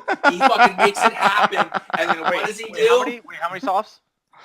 2 softs and then a medium. Right. 2 softs and a medium, if you know what I'm saying. 2 softs and a medium. The home stretch. The home stretch. Right. And what does he do? Does he do the backflip? He hits that medium. He fucking, and she says, yep, just let it go. He's in the medium, and she says, let it happen. And then he fucking does his deal, does the deed, and flabam, full backflip, posts out the fucking hero that we need. Damn. My question to you is, what if the bed's really low? It's one of those really low, He's pretty short. I don't think it matters. ground beds. Do you think he could do the backflip off a bed on the ground? Yes. Or I he mean, need one of dude, those really high he French- is not slaying this chick on a futon in his college dorm, dog. He might have a very He modern has a bed. bed with an What if he's at actual her house frame. in the college dorm? No, He has a bed, bro. This isn't Mark Marquez still living at his mom's house in the futon above the fucking studio in the garage, okay? Zarco's a cultured individual. He has a bookshelf. He has a bed frame. He might even have 4 fucking posts on it. So he pops up, has the post. He's got the solid aftermath where the fucking junk is hella swole. It's like a fucking arm hanging down once done. And he, well, boom, and he backflips in slow-mo, and the dick is like a solid half second behind him. What if he goes My to girlfriend is looking at me. IKEA bed? What if they have an IKEA bed? Again, He's this going is to a her culture- house. What He if he's does the not- type no, of no. guy that likes to See- go? All right. Hey, No, hold on. hey. He got his house from an You hate. upscale antique place. But you don't think? But you know, I mean, Kev, you know, there's 2 types of guys: the guys who like the girl to come to their house, and the guys who like to go to the girl's house. What if he's the type to go to the other house? Who just texted you, Rob? That was Rudder Lost Sai. That was our sponsor. He wants in on Nice. this. Mute that. Mute. Mute Yeah, him, motherfucker. I should probably do that. Mute. All right, No, I'm using Zarko that. ran Come on. I got another good one for you, but we're not doing Okay. 5 minutes. You're going real quick here. What do you think of Heron Thank you. electric shock therapy, some guys' nipples? Whoa. That was fucking weird, dude. What was? I love Heron. Don't get me wrong. Heron is dope, and he's got the fucking he's got a Hayden tattoo. Respect. I liked his tattoo. I don't know what he was doing shocking some dude's nipples, but that dude regretted that shit instantaneously. Like, I wonder if that was one of like the muscles, sort of, you know, the electrotherapy for muscles and getting them back to full health. But yeah, that did not look fun. The same person. Crew though, because some of those guys have like weird, like America, like fucking make America great shit again, like on their arms and stuff. I don't know who he's hanging with. His crew is as weird as Yanone's crew in a slightly different angle. In a different angle. He went and partied with Diddy in freaking Miami.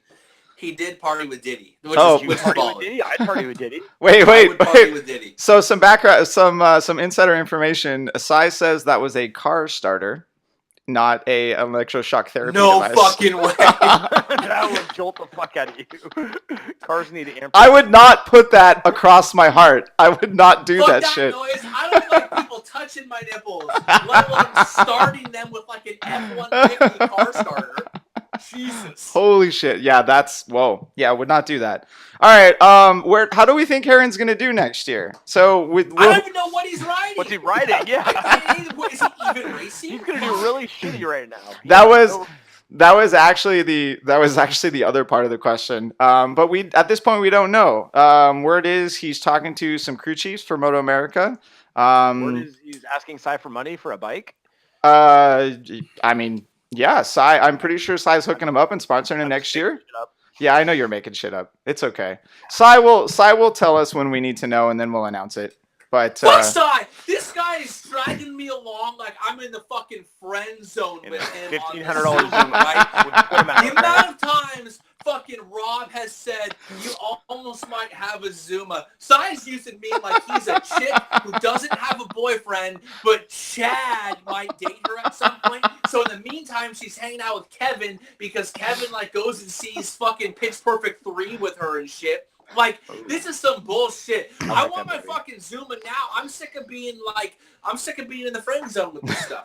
I'm for real. Rob, you got to put Kevin to black and white for a rant, and then Kev, Sai just texted me. There is a plan. There is a Zuma plan. Ooh. Four-stroke or This is two-stroke? some horse shit. I vote four-stroke. Yeah, I won't tell you what else he said, but Hit me. I don't have the listener feed, so hit me Kev with some more of the listener feed. Kev needs 4 strokes. Kev needs 4 Yeah. strokes. Like, Well, I'm checking Facebook real fast. Alicia Spargo, does twin babies showing up mean 2 race wins? No, that means fucking losing 3/10 per kid. It worked for Crutchlow even after I got told off by never mind. Oh! Alicia's gonna retire, dude. I'm I'm back. retire. Oh, sorry, I was losing a little bit of Whoa, fucking battery, but I'm back. whoa. I'm back. You I'm just- back. Dude, you just fucking like went through the Matrix. He did. Fucking He did. did.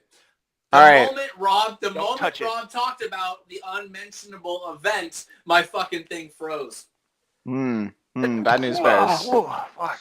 What That the hell one was guy that? said this is another episode. This is another avenue for Dorna to censor us. Is right on. Kev, you are now black and white. Oh, okay, sweet. Yeah. Classy. All right. So this is actually one of my favorite questions here. Dovey, one-shot wonder or genuine threat for 2018? That depends on Ducati, but Does it? I mean, see, that's the thing. When you have the previous year where the bike had solid baselines, you only need to change a little bit, right? They're working on chassis flex, they're working on electronics, right? That was what gave Dovey sort of the ammunition to fight for the title towards the latter half of the season, was the fact that the baseline of the bike actually worked out. That's what Yamaha didn't have. That's what KTM didn't have. That's what Aprilia and Suzuki didn't have. it goes back to the bikes are all fairly at their peak, right? And so I don't think we'll see leaps and bounds next year. Nobody's really putting massive development. Where are they going to get the gains? Who's gonna do something monumental and really outshine them? Well, the people that Yeah, suck I mean, if you think can do about something monumental. times, when is the last time a guy won 5, 6 races in a season and then went back to being irrelevant? It's pretty rare, right? I mean, it's not something that happens a lot. Sure, Dovey might not win as much as next year. He might not be as much of a factor. I have a hard time thinking Dovey's going to go from one win and then multiple wins to being a non-factor again. I think Ducati, like Rob said, Ducati's got a solid baseline. Things seem to be working. Fucking Eyebrows clearly knows what he's doing. And he's being scientific and analytic about it. I dropped my fidget toy. And people like you closer to the mic anyway. okay.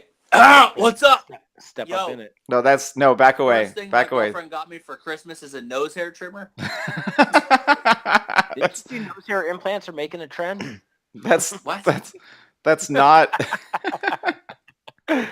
No, but No, I I think Dovey, absolutely. I think he'll be a contender. Can he beat Mark? In the end of the day, the talent is too much to overcome. So unless Ducati really has a big breakthrough to take that next step to make their bike significantly better, I don't know.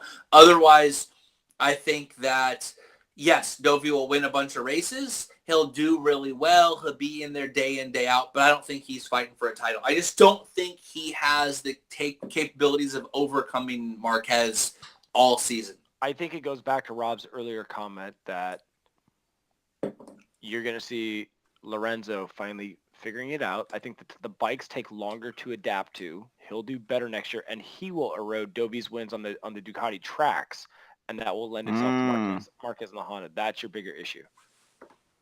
Yeah, because so where Dovey took somewhat easy wins, Jorge might take them instead, and it'll just rob points from Dovey. Yeah. Ugh. Even if you The main thing that happened that gives me credence to that he's going to do well next year is this dude beat Marc Marquez multiple times on last lap showdowns. Yeah. He has that guy's number. When they go to battle, when you know what I mean? Like Marquez might have won the war, but he got a couple black eyes in the process. And Marquez didn't beat Dovey straight up in those head-to-head battles. Dovey beat him. And Mark knows that. And Dovey knows that. And so, if so much of this game is guys, it's in their head. Your final 2/10 of your lap is in your head. Dovey knows in the end that he outsmarted Marc Marquez multiple times. And Marc Marquez outsmarted him no times. Those were the tracks where it was almost like Dovey seemed more comfortable, and then Marcus had to push, and he, like the last... Dude, one was Motegi. I know. That's the Honda track. That's their be. Fucking home track. Game over. Right. Game over, man. Yeah, Game over. Done. Mic drop. We got to go now. Hit me with the question, Rob. Hit me with it. I think I'm out of questions here on Facebook. Baby, one more. Go to fucking IG, dog. I already did. There weren't that many over there for some reason. How much is a data engineer worth? How much would you pay for a data engineer? I'll tell you how much a data engineer is worth. 1 championship. That's a lot. All right, how many euros? Billions. How many euros? How many euros? A year. A euro's a year. In my guesstimate, 150 euro. Oh, way to be so official. And yes, no, that's probably what I would pay a year. 150,000 at Yeah, least. because it's a short series, and then you're only traveling certain weekends, so they can have a second job technically. Yeah. In theory. Well, and all their flights, their hotels, all their food, and all expenses are paid for when they're on the series. That's take home. Person. Yeah, Yeah. the best person's getting 150,000 euros a year. Take home. Yep. Yeah. The next guy's getting 100, and the next guy after that's getting 50. Yeah, I write software. Right, if someone, I do it for 20,000. 25. I do it for 20,000. No problem. Yeah, you would. Yeah, I totally would. But that's the problem. I do it That's for the 20,000. problem right there.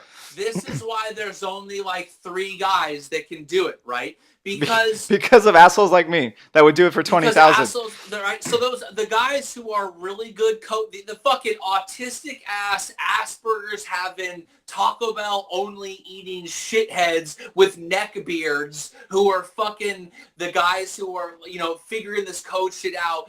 They're mining Bitcoin instead, son. You know what I mean? Like, they don't pay shit. So there's only a couple guys who happen to be that smart, that good at this specific job, and they happen to just like racing and want to take the lifestyle as part of their payment. You don't want, this goes back to what we said the other episode about the social media position. You don't want someone who wants to take payment in hanging out with Yannone. Don't get me wrong. Based on his Instagram, you will get your face covered in jizz if you hang out with him, which for a lot of people is the shit. I mean, that's dope. Right. Blah, blah, blah. I mean, just all over. Not my thing. But if you really want someone to win, at this point in time, you want a weird, socially awkward, Asperger's afflicted, Taco Bell eating, Hot Pocket destroying dork who no one wants to be around, who you'd never take to a fucking party afterwards, who would never shout Dino even if you paid him, because you want this one guy who's just weirdly obsessed with making the bike work with this code the one way. And that's really the problem, is that there's not enough people, because there's not enough money in the tech for this industry compared to the other industries that deal with tech. You got to go to some alternate reality or realm or dimension where you've got to go to some the upside down reality. To the upside down, apparently. To the upside down. No, imagine if MotoGP was where NASCAR is in America. And MotoGP was... I can't. Even my imagination is not that good. With the amount of sponsors and attendees. And you shouldn't say that, because NASCAR's been going downhill for like 3 or 4 years now. Okay, F1. Imagine it was, Yes, imagine every person on the planet rode a motorcycle and no one drove a car. Then I will not discuss F1 on this fucking podcast. I know you will. Say the word that shall not be named again. What is that? What's your new fidget toy there? What's the new fidget toy? Gotcha. All right. Serious question here. If energy drink ads go away, what would replace it? And what would be the... I showed you. This is the new energy drink. It is. No, but that's still an energy drink. The energy drinks would go away because of caffeine and shit. You can't replace it with a coffee. What else? What he's saying is, if taurine-laden sugar drinks went away. Marijuana is the next frontier. You know what? January 1st, 2018, California, recreational marijuana dog. All over the place. Show us your stash. Exactly. He doesn't have any. He's drinking wine out of the bong. There's a lot of money to be had, and there's a lot of money to be laundered. Someone mentioned that we should be the American distributor for Leopard Energy. I agree. So Leopard, hit us up. I've got some empty cans that I want to fill back up with sweet, sweet Leopard. I got a garage. Yeah, exactly. I got a garage. We will sell them on our website. Multiple barns out there. And wait, what? We're not going to do it right now, but we're going to do the tour of Casa de Kev, the Cribs, the Cribs edition. Eventually. Right. You can see my kids and my messy ass house. All right. How many races does Vinales win next year? One. Ugh. No, I'm joking. Wow. Probably 2. I'll go 2. Damn, that's kind of a low number. You don't think? We just talked about how how Honda or how Yamaha is going to do better next year, and you're giving him fewer wins than he had this year? Yeah, because he's going to have, A, there's just more riders winning races, right? And then B, in theory, to Kev's point, Rossi's going to give it his all, and he's probably going to be the number one Yamaha guy. So if you break it down between Dovey, I mean, there are only so many races. They can't add that many every single year. no, that's what I'm saying. If you break, Yeah. you got to split it, right? So split it like Dovey, Marquez, and Rossi are going to take the lion's share, and then you're going to have the fluky 1 or 2 race winners, in my opinion. He's going to get 1 or 2. And what if Jorge gets a couple? Yeah. I mean, they're. I I think think you're full of shit. Yeah, it's going to be a different year. Net another 6 wins. Dove will win a bunch. Jorge will win a couple. And the question is how many will Vinales win? I mean, right now what we've proven is in the last few years, how many do you need to win the title? 5 or 6. That's how many you need to win. 5 or 6. Can Vinales win 5 or 6? Can he win 5 races next year? Yeah, he can. I don't know. It's hard for me because I feel like so much of the series is at the whim of what Michelin does with the tires. It's difficult for me to make. It's difficult to make real predictions at this point. I think that the real question is, will Maverick be the number 1 Yamaha rider next year? And I'm gonna say yes. I think he has to be, right? Because everyone knows that Rossi's on the way out. He didn't pull anything out of the bag with development last year. They have to put all their eggs in the basket of Vinales. This year, we weren't smoking crack. We were just drinking some nice Italian red. Okay, we all love Dovey, and we all forgot about our weird bath salts addiction to Valentino, and they can't let us go back. They can't let us fucking relapse. You know what I'm saying? It's a conspiracy. They're slowly weaning us off. They're slowly Rossi's gonna own this series in like 3 years, so I think he's still gonna do Rossi, and he's gonna influence shit for his last hoorah. I don't know. I think you're spot on. The tires will dictate everything. It's about all the nefarious shit he can do in the background to get the best tires for him. And they can't change the tires mid-year. They fucked that whole thing up with that. They'll do it again. Even Dunlop has done it in the other 2 series. The spec tire, they do it all the time. They usually change it at least once in the middle of the season. But it won't matter all that much. Like I said before, it gave Rossi an advantage, but it didn't help enough. Right? It's all up to, did you get stuck in your phone case? Yeah, that happens. Fully. You gotta take your medicine, all right? Like fully stuck. Everyone, Kev thought he was going to be like a little awkward. He didn't know if he was going to be able to bro down because of the video going. Finger cleavage. Let's see that shit. I'm fully stuck. Yeah. Fuck. Oh, man. All right. I know the answer. Yeah. No, do not do that. Do not do that. Oh, man. What about Vinales' mental shit? What about, is he going to be able to screw his head back on without Chiara there? Yeah. Freedom. Rob, I don't know. He's a top world-class racer. I mean, he's going to, what we know about Yamaha riders with mental problems, or I should say mental sensitivities, is they can still win titles. Jorge clearly has sensitivity issues when it comes to his mental state, when it comes to his confidence, when it comes to how what the fuck you looking at? You looking at comments when it comes to how things work. But Yamaha has proven they can work around riders who need to be in like their safe zone. You know what I mean? And so can Maverick win? Maverick has proven he's a little soft when it comes to those situations, but that doesn't necessarily mean that Yamaha can't give him what he needs. They've done it before. Yamaha has years and years and years of working around a rider who has hyper-specific needs and needs to be in the right mindset, who needs a track temperature of 102 degrees, all that fucking joke we make constantly. And Maverick isn't even that rider, which is the interesting thing. So Yamaha can do it with Jorge, so they can definitely do it with Mav. Right. Exactly. Oh, so, silence. I think Maverick, Normally in the old podcast, Rob just edited that out. The weird, awkward silence. He was like, snip, snap, and it was all good. But now apparently since it's live, we have to snip, snap. Right. We have to just fill that time. So I mean, I don't know. I think Vinales is in a different place. Marquez is. I mean, I don't even know if Marquez has a girlfriend. He's like straight Nikki Hayden route, but he's focused. People are talking shit about Maverick's current girlfriend right now. She has weirdly huge teeth. what? She's I don't know how fucking mad chiclets, massive chiclets.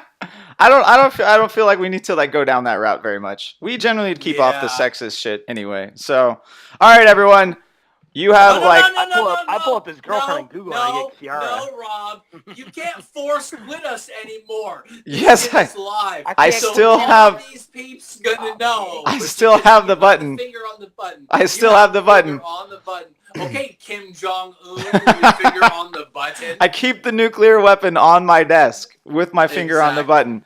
No, I was gonna say. Hold on. You listeners have like 10 seconds to give me a good question to give to Kevin Everett. Otherwise, we're gonna round this one out because it's been about 90 minutes, which was what my target was for our first live episode. And I'm giving a shout out to my boy Carl. It's his birthday today. Happy birthday, Carl. Wait, whose birthday? No, I missed it. It's Carl. Carl's birthday. Damn. Abrahamus. Wow. We're gonna have some good stuff planned for this. I expect an interview here or two because I know people are gonna want to get in on this. Who's going to Austin? Are we going to Austin? Everyone's going to Austin. I'm gonna figure it out. I'm gonna make some deals. I'm gonna wheel and deal with the wifey. Where's these questions, Rob? I'm trying to talk Cy and Fabian into doing a little after party action. Yeah, we're gonna go big. Oh, they're definitely going.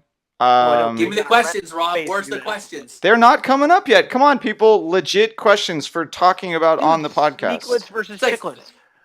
Is that a question? In back east. No. I know, right? All right. I'm gonna flex. What are you doing? What is this? You're showing this is a people. Good point, guys. This is our. Oh no, you're not supposed to show anyone that. You're not. Bro. You didn't even take it out of the package? Hell no, it can't get no oxygen. What that is? You gotta put that away. It's gone. Put that away. That never happened. I hope everyone's. Did someone see that? Come on, in the comments. Did anyone see that? That never happened. They're 10 seconds behind. Maybe. Okay, so this is a good thing. So guys, if you're listening right now and you're not on the live stream and you're listening on your iTunes or your SoundCloud or your Google Play, part of the podcast will include now more interaction with fans, more interaction with people interesting, because that's really what we want BrotoGP to be. I'm back. I got 10% battery, but I'm back. Is that we want this to be a community where we're all a part of it, where we're all involved. We really want to be like a collective, so to speak. So if you're listening to on the radio, on your iTunes, on your SoundCloud, on your Google Play or your Spreaker or whatever, more of the episode will include us talking with people. So if you're not into that, it is part of the stuff. Rob's not going to edit that out, but it doesn't mean we're going to change the format drastically. Most of the time, we will still be sticking to our syllabus. We'll just be using fan interaction to pepper and spice it up. You know what I'm saying? Like, we will make this more of a community. So even if you can't listen live regularly, once in a while, it will really, I think, increase the experience for you. Even if you can't get involved in this thing on the regular, do it once or twice just to understand, because once you've done it a couple times and you're back to listening at work, or you're listening on the fucking subway, or wherever you're at on the way to work, you'll at least understand. What the fuck are you laughing at, bitch? I'm trying to be serious for a second. Yeah. Someone wants my shirt. Represent. All right, you're serious. We got 3 quick questions.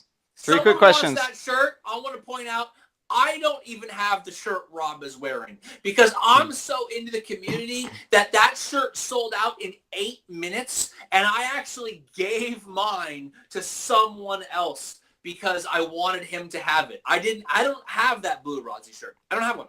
I let you borrow mine, and then you gave it back. Yeah, that's true. But I'm not trying to steal from you. You let me borrow it.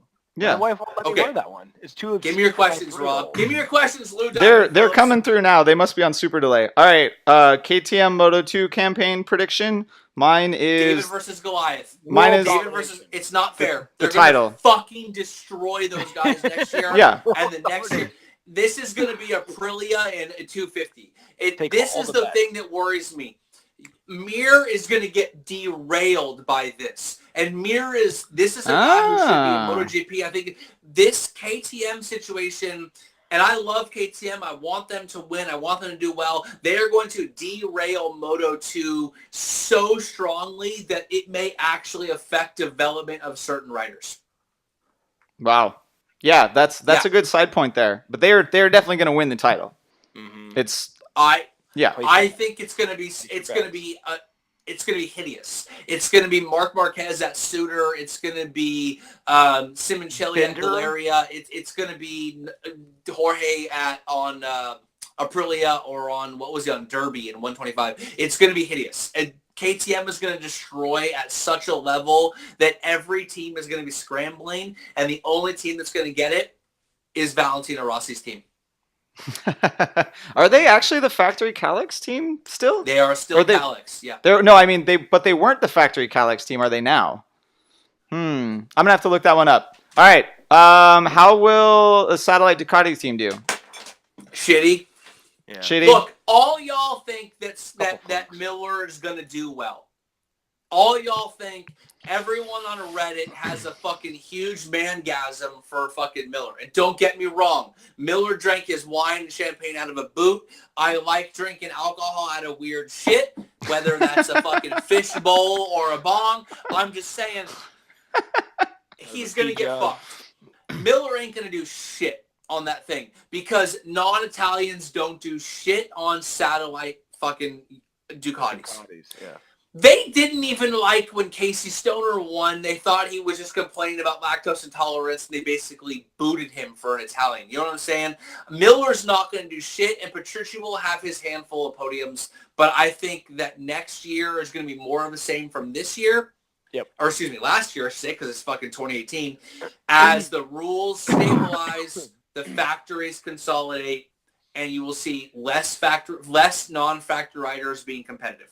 This is not 2015, 2016, I mean. Yeah, you don't see the trickle down from Ducati throughout the season. You see it to start the season; they're all kind of on an equal playing field. But as you get through the season, they don't trickle down parts and resources. But so they may not need to. That was a championship contender bike. That was a championship contender bike. They may not need to trickle down parts. And the satellite team has tons and tons of setup data, whereas the factory team will be a little bit behind. Petrucci. Don't fuck it up. Back to landscape. Leave it in landscape. Trying to plug this shit in. Yeah, you are. We know. Is this the year that Marquez gets hurt? No. Fuck, I don't know. At some point, you just got to admit that this guy doesn't get hurt. Yeah, he's the anti-Danny Pedrosa. Still a robot, but doesn't get hurt. And picks it up. He ain't tripping. Yeah. I mean, what is he made out of? Liquid metal. It's true. You can't really break that. You just gotta melt it. You gotta try and melt it. Stabbing weapons. Yeah, right. It's terrible. All right. Wait, there was one more. Where'd it go? Nope. I lost it. Nope. Wait. Here's one that you definitely really want to talk about. Will there be any demand for Johnny Ray in MotoGP in 2019?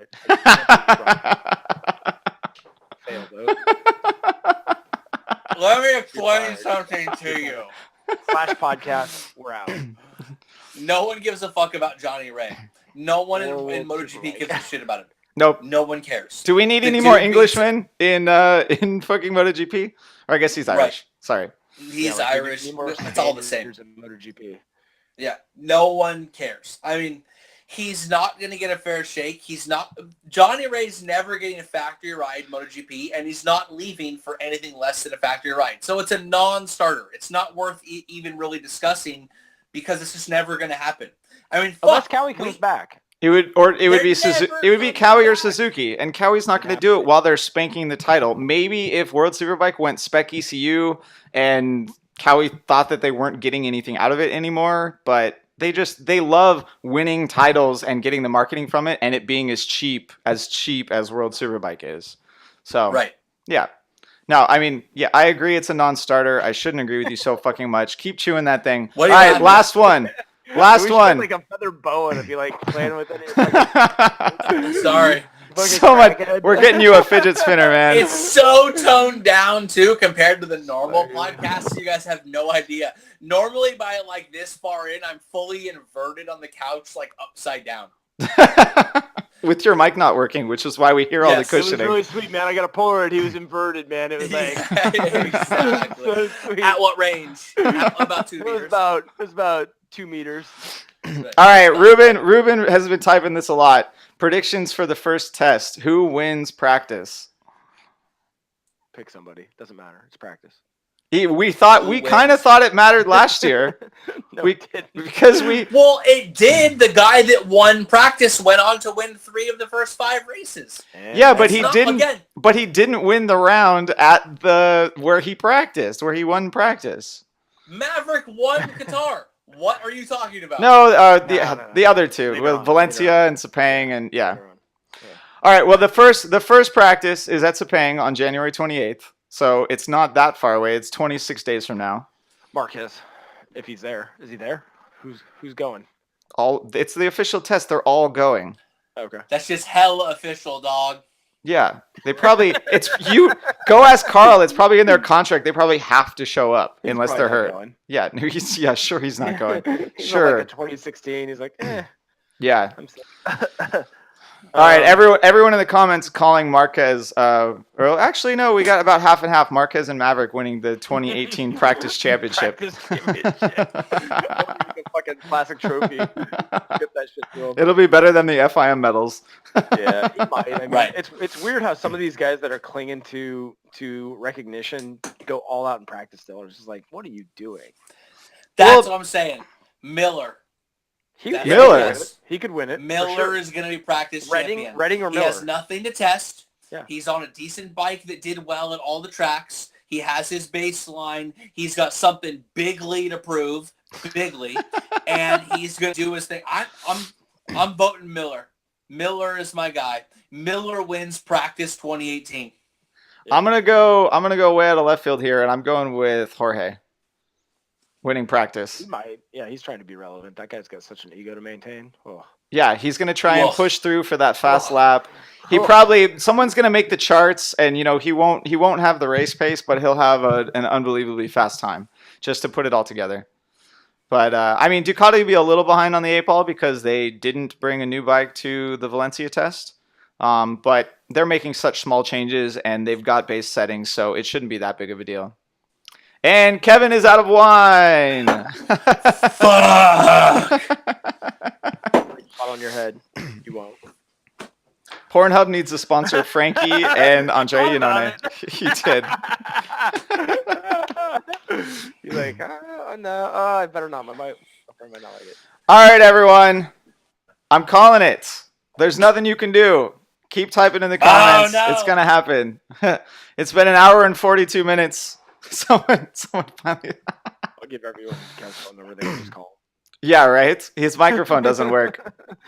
All right, everyone. I can't hear him in my headphones. Thank you for the amazing experiments. The experiment that was the first live episode of BrotoGP. This has been episode number 82. We will publish it to the Hold on, podcast. I will. Let me Yeah. get real for a minute. You already were real. Real. Extra Obama real. Oh, damn. Obama real.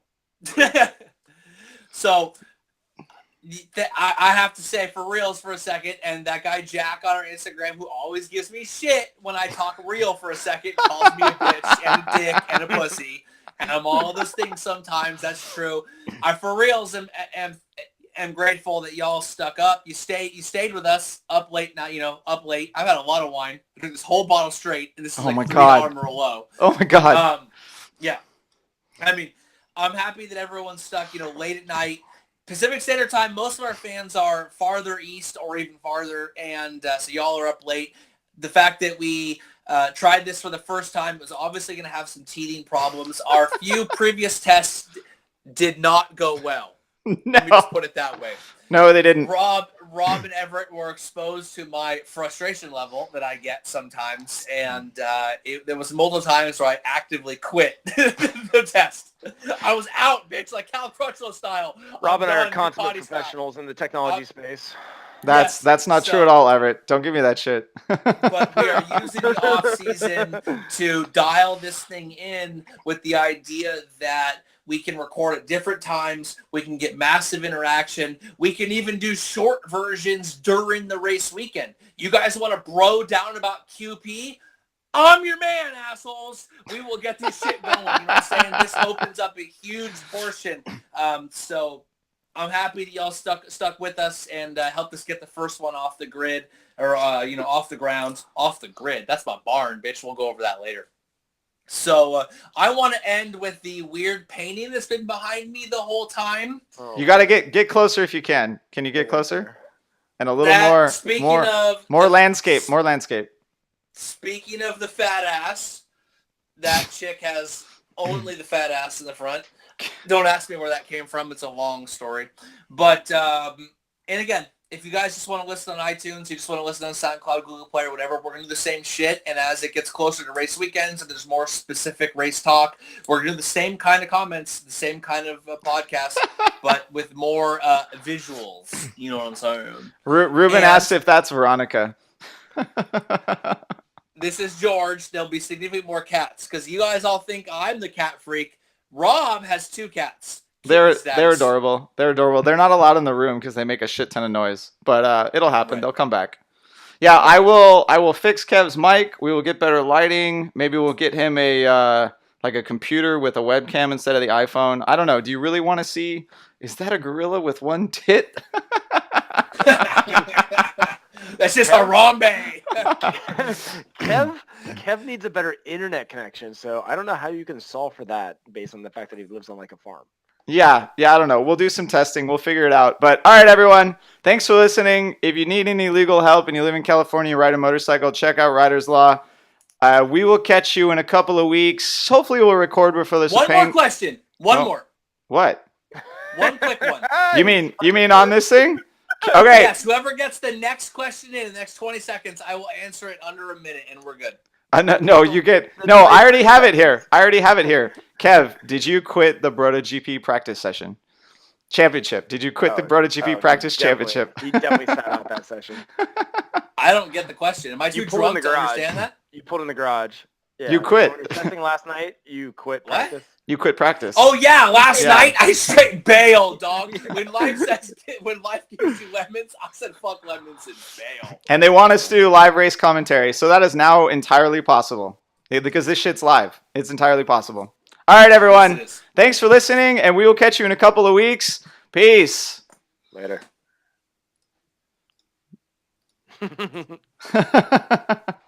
Are we still live?